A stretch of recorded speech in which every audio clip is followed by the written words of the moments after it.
আমাদের একটি বড় স্বভাব হয়ে গেছে, আমরা সর্বদাই উপরের দিকে তাকাবো। উপরের দিকে কোন দিকে? যে আমার উপরে কত মানুষ কত কোটি টাকার মালিক হয়ে গেল, সবসময় উপরের দিকে তাকাচ্ছেন। আরে ভাই, আপনার জীবনে আপনি, আমার জীবনে আমি, প্রত্যেকের জীবনে প্রত্যেকে আমরা এত বহু নিয়ামতের মধ্যে আমরা আছি, সেটা আমরা অনুধাবন করি না, সেটা তাদাব্বর করি না, সেটা আপনার ভাবি না। সবসময় আপনার উপরের দিকে তাকাচ্ছেন না, নিচের দিকে তাকান।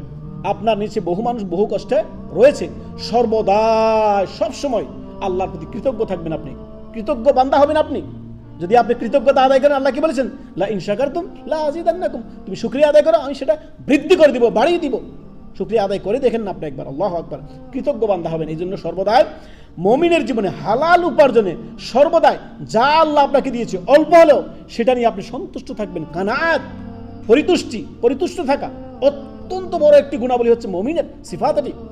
মুমিন অল্পতে যেই অবস্থায় আছে, সুখে দুঃখে, সুখে কিংবা সে অভাব অনটনে আছে, যেই অবস্থায় আছেন না কেন, আলহামদুলিল্লাহি রাব্বিল আলামিন, সর্বদাই আল্লাহ শুকরিয়া আদায় করবেন। আপনি সর্বদা হাই হুতাশ করবেন না যে অমুকের এত টাকা, অমুকের এত বাড়ি, অত গাড়ি, উপরের দিকে তাকাচ্ছেন আপনি। শুধু নিজের জীবনে আপনি বহু নিয়ামত আপনি ভোগ করতেছেন, একটু তাদাব্বর করেন, একটু আপনার ভেবে দেখেন নিজের জীবনে আপনি কত নিয়ামতের মধ্যে আছেন।